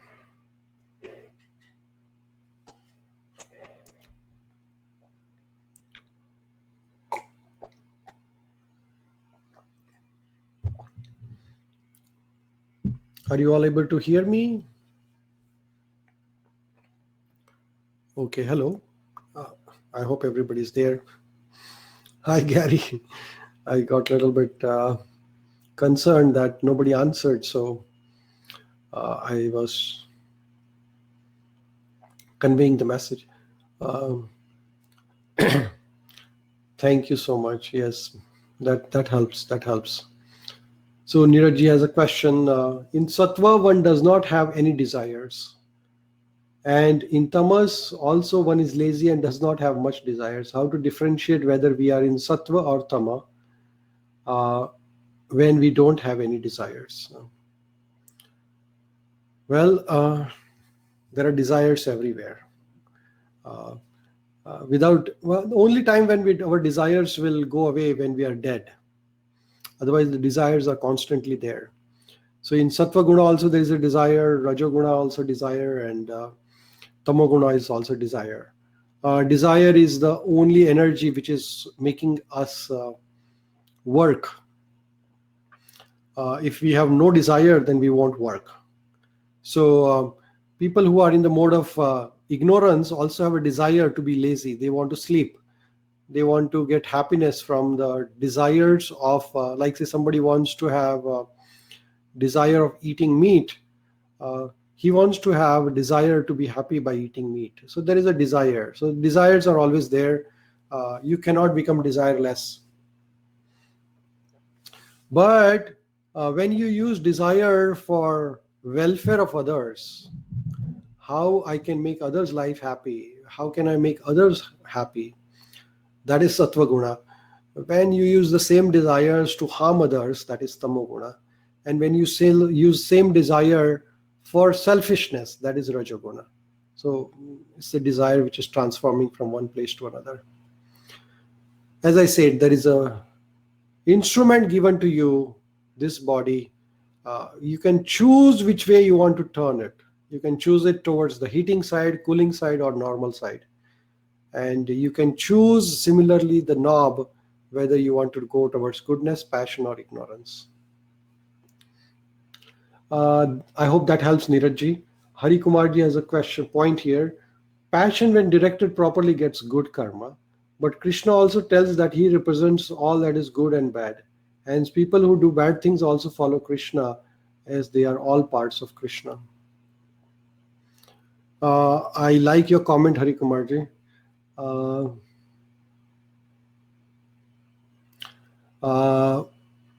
Krishna is always there. Krishna is within all the living entities. When Paramatma is everywhere, Paramatma is within the people who are doing good, and Paramatma is also there in people who are doing bad. So Paramatma is there. He has given you little freedom. He's not like a true father is the one who, a father is the one who loves a child. He will give little freedom to the child. He doesn't want his child to be spoiled, but he also doesn't want his child to be bound in the jail, right? We all are good parents. We want our children to be happy. So we don't want them to be jailed in the house always. We allow them little freedom to go here and there. But then sometimes the children misuse that freedom. Similarly, Lord Krishna has given us little freedom. He is our father. And what is the freedom we do have? Freedom is whether you want to choose passion, whether you want to choose goodness, or whether we want to choose ignorance, or whether we want to choose pure goodness, Shuddha Sattva Guna. So Krishna is very kind, and Krishna is there in everybody. He allows us the freedom to choose our karma.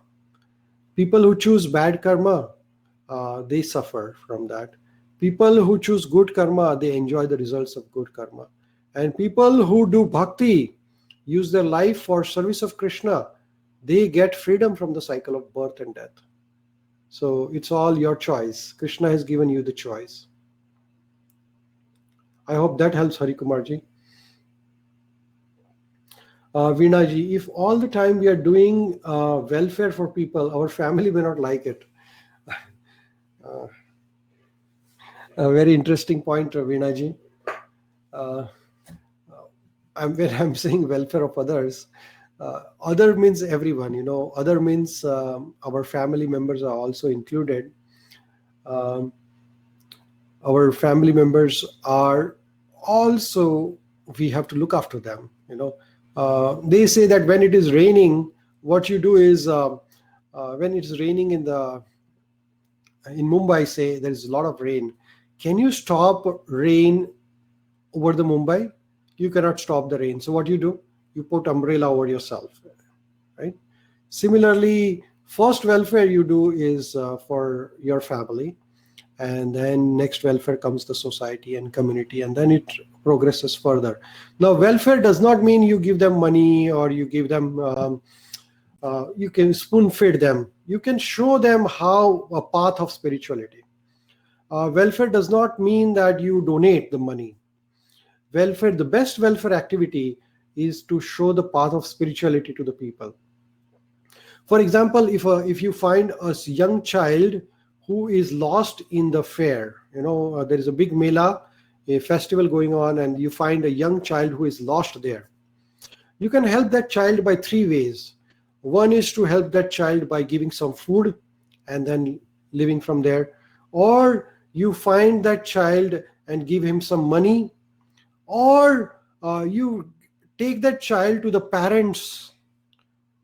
So there are 3 ways to do the charity here to that lost child. You can either give him some food, either give him some money, or you can take him to the, say, police station, or take him to the family who are the father and mother of that particular child who is lost. Now, out of these 3, the best welfare activity is to connect that child with the parent rather than giving him some food or money, or whatever the way you want to help. Similarly, you can do welfare activity by connecting your family members to Bhagavad Gita, connecting them to Krishna, connecting them to God, taking them out of the cycle of birth and disease and old age and death. You can help them by monetary ways also. But if you don't have monetary ways, or if you don't have enough money, and if you yourself are struggling, how do you help them? You help them by showing the spiritual path. So that is how I hope that helps you. Sharmila ji has a point. Guru, where do we find right guru? Does a guru have to be living? I think we talked about this point, Sharmila ji. Right guru is the one who gives you Krishna, and Krishna will give you the right guru. So Krishna gives you guru, guru gives you Krishna. As long as you are surrendered, you will find a guru. That is not a problem. So try to learn Bhagavad Gita, read Bhagavad Gita every single day, and you will come across a right guru one day. Why does Krishna Super Soul allows to choose? Can't he direct us to do good always? Ananda has a point. Krishna has given you little freedom. He doesn't want you to be slave. You won't like it actually. Nobody likes to be slave. The company where you work also gives you little freedom. Now everybody has a freedom, work from home, and everybody is working whenever they want. It's a good freedom, right? Everybody likes working from home. Similarly, Krishna is very kind. Krishna is giving us little freedom that, okay, you choose what you want. I have given you all facility. I have given you body. I have given you time. I have given you mind. I have given you intelligence. I have given you all the equipments required. Now it's up to you. Why should I control your life? Nobody can control, or nobody should control anybody's life. If you love somebody, don't control them. That is what Krishna is saying here in Bhagavad Gita. He has given us little freedom, and we can choose either to serve him, which is Krishna, or we can choose serve Krishna's energy, which is 3 modes of material nature. So we can decide what we want to do. I hope that helps. So let's continue our journey of Bhagavad Gita. These are the last few points, and then we end this Bhagavad Gita session. So Arjuna says, my dear Krishna, by which symptom is one known who is transcendental to 3 modes? What is his behavior? How does he transcend this mode of nature? So now Arjuna is saying that what happens if one crosses over goodness, passion, and ignorance? What will be the change in one's life if I am not controlled by goodness, passion, and ignorance, and I am in the Shuddha Sattva, pure goodness? What happens in my body, in my life, when there is no binding of these 3 ropes? What will happen to my life? So Krishna says in Bhagavad Gita, chapter number 12, 22 to 12, 25, there are symptoms of pure goodness. So what are the symptoms of pure goodness? So first is, when you are in pure goodness, then na dveshtati, you will not hate anyone. Na moham, you will not have illusion. Na kankshati, you will not have any material desires. You will have spiritual desires. Na vichilyate, you will not be agitated. Samadukha sukha swastha, so you will be equal in happiness and distress. Samaloshtha ashma kanchana, whether it is earth or stone or piece of gold, you will look with equal eye. And priya dhiratulya, you will not say this is my favorite, this is my favorite. All the people are equal to you. Tulya ninda atma samastuti mana apmanayo, so whether somebody appreciates you or whether somebody criticizes you, you will not worry about it. So Lord Krishna is giving various symptoms of pure goodness. So you will not hate anybody, you will not envious anybody, you will not have any illusion, you will not be greedy, you will not have any material desires, you will not agitated, because you are in pure goodness. You will be equal in happiness and distress. You will not be just hankering after the material gains. And then tulya ninda atma shantushta, which means you will be happy with whatever the gains you have. Further, Krishna says that mamacho avyabhicharena bhakti yogena sevate sagunan samatityatan brahma bhuyaya kalpate. So now here Krishna is saying that one who engages in full devotional service in bhakti, unfailing in all circumstances, at once transcends this mode of material nature and he comes to me. So here Krishna is saying that when we start working in bhakti, or when we do bhakti yoga, then we at once, instantly in bhakti yoga, you cross over the three modes of material nature. So bhakti yoga is the best way to get away from these three gunas, sattva guna, raja guna and tamo guna. The best way to cross over this is always be engaged in bhakti. Bhakti means nothing passive. Bhakti means whatever the work we are doing, whatever the karmas we are doing, whatever the acts we are doing, whatever the duties we are doing it for Krishna. That is bhakti. Nothing else, nothing extraordinary. Bhakti does not mean go to the temple, always sitting in the temple, or go to the holy place and sit there and do meditation. That is part of bhakti. But bhakti means whatever karma we are doing it for Krishna. And that Krishna is saying that is at once transcending the modes of material nature, and at that time you become liberated. Then Lord Krishna is saying, last in Bhagavad Gita, second chapter also, Krishna is saying that idam gnanam Bhagavad Gita 14 chapters, Lord Krishna is saying, idam gnanam upashriya mama sandharmyam agata sarge api nopajayate pralaya na vyathatani cha. So by becoming fixed in this knowledge, one can attain to be transcendental to this nature of like my own. Thus established, one is not born at the time of creation, disturbance at the time of dissolution. So once we are situated in this bhakti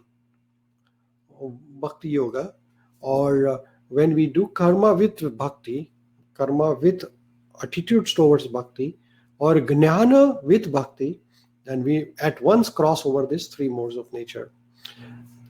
So thus ends the 14th chapter of Bhagavad Gita, and we are now going to have some question answers before we end today. So are you all ready for the quiz? Let's choose the answers. How a living entity in the mode of goodness becomes conditioned. What is the conditioning in the mode of goodness? Thinking that he is advanced in the knowledge, thinking that he is better than others, thinking that he is happiest of all of the above. A, B, C, and D. Just type in your chat box, what is the conditioning in the mode of goodness? D, B, B, D, D, D, D, D, D, D, B, C, okay, B, D, B, okay, everybody is confused between B and D. Okay, and the real answer, and the majority of the people who are answering is the D, and D is the correct answer, is that when we are in the mode of goodness, we have a conditioning. Conditioning is that we are thinking that, oh, I'm getting knowledge. I'm better than others. I'm in the mode of goodness. I'm so better than others. And we feel all happy when we are in the mode of goodness. So we get the knowledge, we feel happy, and there's another problem is that we feel that we are superior than others. That is a problem, actually. So when we are doing bhakti, we don't compare ourselves with others. You know, when we saying this is my duty to do karmas for Krishna's pleasure is my duty, and that is my role. So all of the above is the right answer when you're in mode of goodness. What are the symptoms of person in the mode of ignorance? Madness, laziness, excessive sleeping, all of the above. Very simple question, nothing complicated, and I hope everybody answers this correctly. Absolutely, everybody is correct. Everybody is correct. Everybody is correct. Yes, all of the above is the right answer. Absolutely. And again, I'm saying, when we see somebody mad, lazy, excessive sleeping, we don't want to comment upon them. This Bhagavad Gita is not for judging others. Bhagavad Gita is not comparing ourselves with others. It's nothing about others. It is all about ourself, myself. Bhagavad Gita is for me. Me means everybody of us individually. So please don't judge others by Bhagavad Gita. A pure devotee of Lord is situated in Mode of ignorance, mode of passion, mode of pure goodness, or mode of goodness? A, B, C, and D. A pure devotee is situated in the mode of C, D, C, C, C, C, C, C, D. So I see that there is most of the people are answering C, and that is true actually. Pure devotee is the one who is practicing bhakti yoga. Bhakti yoga means that everything is performing as a duty, without attachment, without bondage, everything performing for Krishna. So real answer is pure goodness. So our aim is to become from passion to go to goodness and to the pure goodness. So if you start doing everything for Krishna, you actually at once jump from passion to pure goodness, right? So bhakti is the easiest way to jump to the pure goodness. You don't have to transcend from passion to goodness to pure goodness. Doing everything for Krishna is pure goodness. What happens if one dies in the mode of ignorance? He takes birth among a human being again. He takes birth among those engaged in the fruitive activities, take birth among animal kingdom. None of this. A, B, C, D. I'm really glad that everybody has understood this chapter of Bhagavad Gita and everybody is answering 100% correct answer. I'm really happy and so much blessed. All of your answers are 100% correct, going towards C. And next question is, how can a person in the mode of passion or ignorance rise to the level of goodness? Being austere, being kind to others, being a good listener, being Krishna conscious. There is A, B, C, and D. Absolutely. Absolutely. When we become Krishna conscious, everybody's answers are correct. When we become Krishna conscious, which means that we become conscious that everything belongs to God. I'm here just as a temporary traveler or user of this property. And Anjali is saying C, being good listener. All answers are correct, but the best answer here is becoming bhakti yoga, practicing bhakti yoga, or being Krishna conscious, where you immediately transcend. And the last question for you today is, how can one be freed from influence of modes of material nature? By chanting the Vedic Veins, by practicing the devotional service in Krishna consciousness, both A and B, and D, none of the above.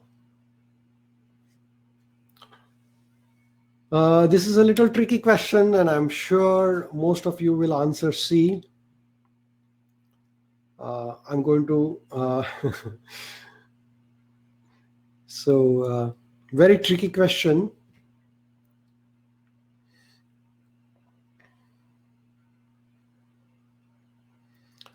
B and C is the answer. B and C is the choice answers given by many of you, but real answer is B for Bombay, B for Bravo, B for Bhagavad Gita. Answer is B, by practicing devotional service or acting karma in Krishna consciousness. By chanting Vedic hymns, if you recite all the Vedas, Upanishads, it is very difficult. Knowledge can help you, but it cannot help you to get away from the freedom of modes of material nature. Only bhakti can make you freedom from goodness to pure goodness. So bhakti is the only way by which you can become pure good, because now you are completely surrendered. So with that, I pause here. I wanted to go towards the chapter number 15, but we have already completed 2 hours here. So we will not be able to progress further at this point of the time. Thank you everybody for being so wonderful listeners and participating enthusiastically in the question answers. If anybody has any points to discuss, any questions, please type it in the chat box. Just one more announcement. We have started one more Bhagavad Gita course since yesterday. So if anybody wants to register for this course, they can register. It is on every Saturday morning India time, 8 o'clock, Saturday morning 12:30 Australia time, and Friday evening 10:30 p.m. It's a little late for all of us in Canada and America, but I have adjusted this time so that people in Australia can attend this course. So I'm going to share the link with all of you. Let me share the link.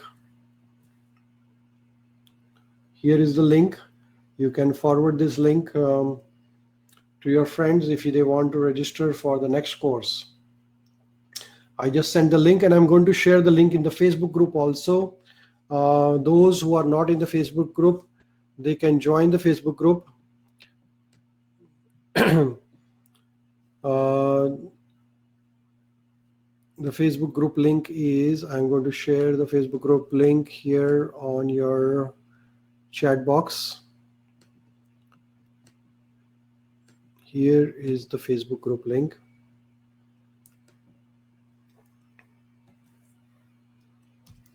The company which gives you negativity, shall we leave that company? What should we do? Vinaji has a point. Yes, if any company which association which brings negativity, passion, ignorance, I think it's best to leave that company. I agree with you on that point. Thank you, Atulji. Thank you, Dr. Anita. Dr. Anita says, I missed 3 classes. Can I do them on Friday classes? Yes, of course. All registrations are free. So you can join these lessons again if you want to do that. So please join it, Dr. Anita. Veena-ji, thank you so much. You can forward this link to anybody who is interested. Will be the same study that we are doing now? Yes, Sonali-ji, it is with same study of Bhagavad Gita. This course was designed at the request of some participants from Australia who had a timing issue, so we adjusted this. Jignaji is saying really helpful, making more consciousness to me dealing with the day-to-day life. Only things sometimes it goes off the track. Hope it will learn by practice. Yes, Jignaji, if you practice and if you associate with the right kind of people, then you will not fall off. Thank you, Neeraj-ji. Thank you, Avinash-ji. Anand-ji, when is the food yoga course tentatively? As soon as Bhagavad Gita is over, we'll announce about the next course. Thank you, Anand-ji, for encouraging me to be part of to organize the food yoga session. We're going to work on it. But the link said 2nd August. Yes, it started yesterday. The link has some error there, but it's already started. So sorry about that. Hari Kumar-ji, this session's helped me gain sense of calmness in me. Thank you, Hari Kumar-ji. I really like that. Thank you, Anand-ji. Hari Bol Nikhil. Hare Krishna Pallavi-ji, thank you so much for being part of today's program. Next week, we will learn chapter number 15, which is Purushottam Yoga, Yoga of Supreme Person. Yes, Veena-ji, becoming aware. Archana-ji saying, your session is a great gift to uplift the self-consciousness. Thank you. Pranam. Pranam Anjali-ji. Archana-ji, thank you so much for your kind words. These are all words of Krishna. We are just messengers here. And so we are grateful to Lord Krishna for giving us such a wonderful knowledge. Thank you, Hari Kumar-ji. Do we register again? If you want to attend again, you can again register. That is not a problem. If you want to do Bhagavad Gita again and again, I mean, that's pure goodness. You know, more you do, more you get. So I would do it again and again, because it's if we register again also, there is no harm actually, because you will learn the whole Bhagavad Gita again, and it will keep you fresh, encourage you to read more and more, and maybe one day you can start teaching Bhagavad Gita actually. Yes, thank you again. Sonali ji, Nidhi, thank you so much. Thank you so much, Nidhi ji. Yes, I appreciate. Thank you, Rupal ji. Thank you so much. I really appreciate. And I encourage everybody to share your reading and studying of Bhagavad Gita by small videos. and you can send it to me. I will post it on the Facebook group or share it on the first Facebook group also. Make short videos of your reading Bhagavad Gita and post it on the Facebook group. So then people will get encouraged by your reading, and your knowledge and your experience. So while you're reading Gita, you can share little videos. Yes, I will be putting all this in a YouTube link and then send it in the WhatsApp group. We have posted 7 sessions as of now. So I'm going to post last week's session, and today was the 9th session. So we might have to do 2-3 sessions more to complete the entire Bhagavad Gita. Our pace has gone down a little bit. We used to do 2 chapters a week, and now we are only 1 chapter a week. We'll work on the food yoga course as the time goes by. Yes, thank you, Swati ji.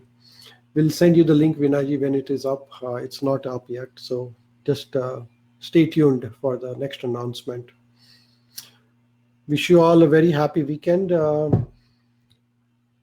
will send you, Vinaji, WhatsApp group link. Let me send you the WhatsApp group link. Leena ji needs a WhatsApp group link. Here is the WhatsApp group link. Here is the link for WhatsApp group. Just click it and join it. Yeah, I've already sent a link on the WhatsApp group, but I will send it again. Thank you, Tash. Have a happy weekend and enjoy a long weekend in Canada. We have a civic holiday, so Monday is also holiday. So it's a time to do more reading of Bhagavad Gita on the Monday also. So thank you so much. Yeah, make short videos, post it and share it.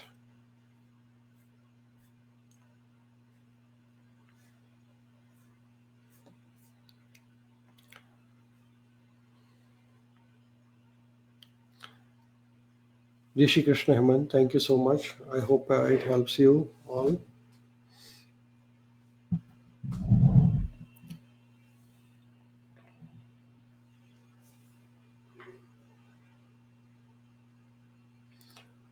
Thank you all. So with that, I'm going to sign out. And you will all get the replay of this link in your email box. So please check your email and be part of it. Thank you so much. Hare Krishna.